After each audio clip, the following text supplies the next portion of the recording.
কোন দেশের স্বাধীনতার সংগ্রাম, স্বাধিকারের সংগ্রাম, বৈষম্য বঞ্চনার বিরুদ্ধে সংগ্রাম, জুলুম অত্যাচার শোষণের বিরুদ্ধে সংগ্রাম কেন হয়? মানুষের স্বাধিকারের চেতনা, বৈষম্য মুক্ত চেতনা, স্বাধীন জীবনযাপন, মানুষের আকাঙ্ক্ষার বিপরীতে যখন শাসক গোষ্ঠী অত্যাচার এবং জুলুমের খড়গ চাপিয়ে দেয়, তখনই জনবিদ্রোহ শুরু হয়। আমাদের স্বাধীনতার বা মুক্তিযুদ্ধের ইতিহাসের দিকে তাকালে আমাদের কাছে মনে হয় যে আমাদের মুক্তিযুদ্ধের 9 মাসের মধ্যে আমরা এই দেশটাকে স্বাধীন করেছিলাম। 9 মাস ধরে আমাদের মুক্তিযুদ্ধ হয়েছিল। আসলে কি আমাদের এই স্বাধীনতার সংগ্রামের ইতিহাস কি এই 9 মাসেই সীমাবদ্ধ? না, আমাদের স্বাধীনতার সংগ্রামের ইতিহাস দীর্ঘদিনের। আমরা 3 বার এই ভূখণ্ডের মানুষ স্বাধীন হয়েছি, স্বাধীনতা সংগ্রাম করেছে। 2 শতাব্দী আগে 1757 সাল থেকে ব্রিটিশ উপনিবেশিক শাসনের বিরুদ্ধে এই ভূখণ্ডের মানুষই ধর্ম, বর্ণ, জাতি, গোষ্ঠী নির্বিশেষে কিন্তু ব্রিটিশ উপনিবেশের বিরুদ্ধে আন্দোলন সংগ্রাম গড়ে তুলে আমরা স্বাধীন হয়েছিলাম।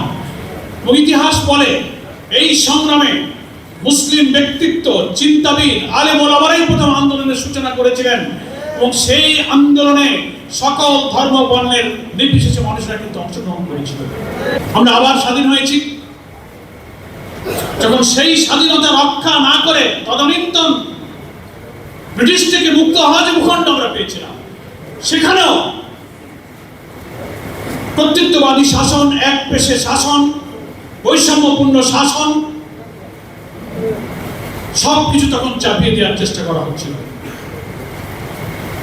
তখনই এই ভূখণ্ডের মানুষের মধ্যে ধর্মীয় চেতনা, মুসলিম জাতিসত্তাবোধ, আমাদের জন্য একটি আলাদা ভূখণ্ডের চেতনার বীজ তখন বপন করল। আমাদের মনে আছে ভারতীয় কংগ্রেসের সভাপতি ছিলেন মাওলানা আবুল কালাম আজাদ। তার একটা লেখা বই হয়তো অনেকে পড়েছেন, ইন্ডিয়া উইন্স ফ্রিডম। সেখানে মাওলানা আজাদ বলেছেন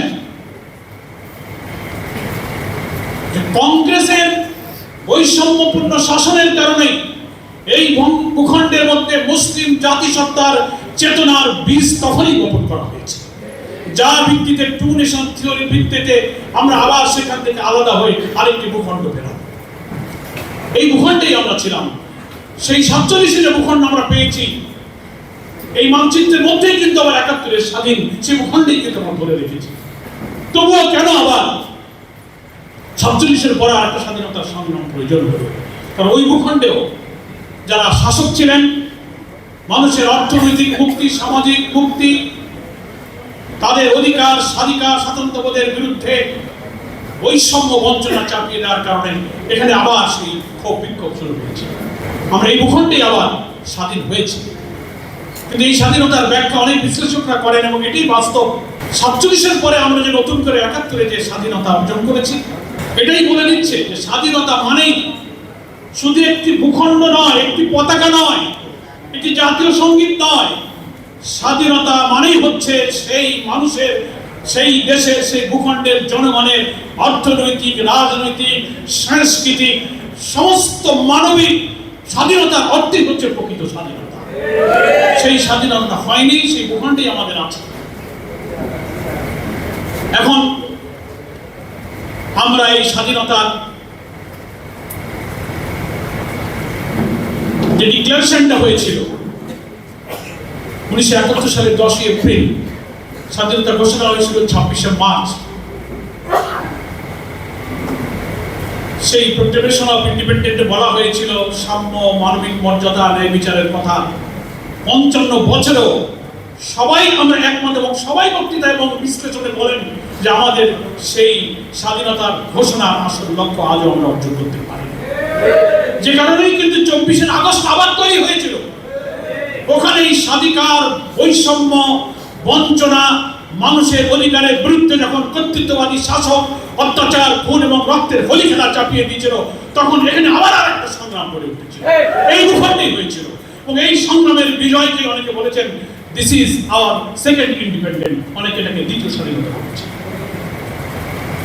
যারা এখন ক্ষমতায় এসেছেন, দেশ যারা শাসন করছেন, জুলাই ও আগস্টের এই সংগ্রাম থেকে তাদেরকে এখন বেশি করে শিক্ষা নিতে হবে, আমাদেরও শিক্ষা নিতে হবে।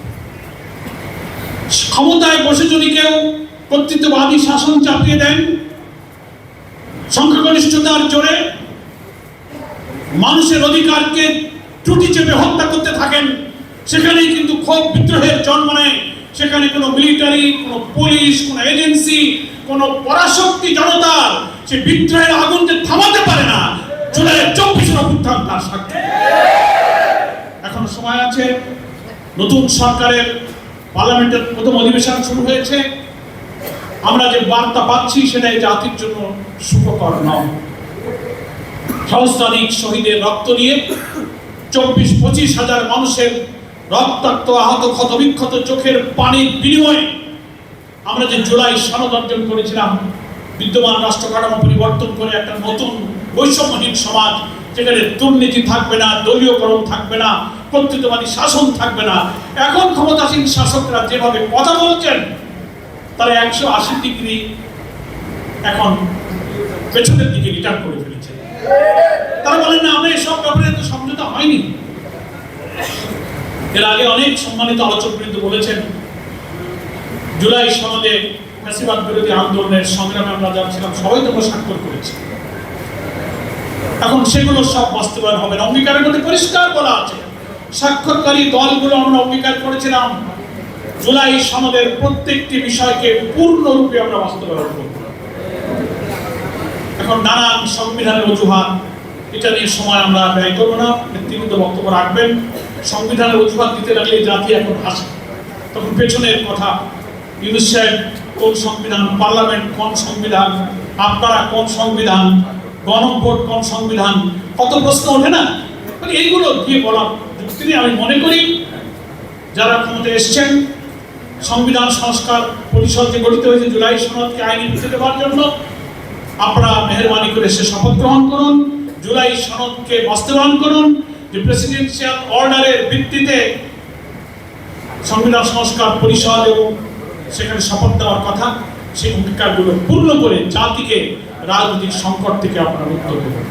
তা না হলে আপনি সংখ্যাগরিষ্ঠতার জ্বর যতই বলেন, সারা দেশে হয়তো বিএনপির ভোট তুললে আপনারা 3 কোটির মতো প্রায় হয়তো ভোট পেয়েছেন, কিন্তু জুলাই সনদ বাস্তবায়নের জন্য যে গণভোট দেওয়া হয়েছে 4 কোটির বেশি, প্রায় ইলেকশন কমিশন তো গণভোটের ভোটও কমায় ফেলছে 10-12 লাখ, দেখছেন না সেটার দিকে। 4 কোটির বেশি ভোটে, গণভোটে জুলাই সনদের পক্ষে হার জয়যুক্ত হয়েছে। ফলে জুলাই সনদের পক্ষের জনমত আর গণভোট হিসাব যদি করেন, তাহলে জনগণ কিন্তু আপনাদের দিকে যে অভিপ্রায় ব্যক্ত করেছে তার চেয়ে জুলাই সনদের পক্ষে সর্বোচ্চ অভিপ্রায় ব্যক্ত করেছে। বাংলাদেশের সংবিধান অনুযায়ী will of the people is sovereign, জনগণের অভিপ্রায় হচ্ছে সর্বোচ্চ ক্ষমতা উৎস। ফলে 4 কোটি জনমতের কাছে 3 কোটি জনমত পরাজিত।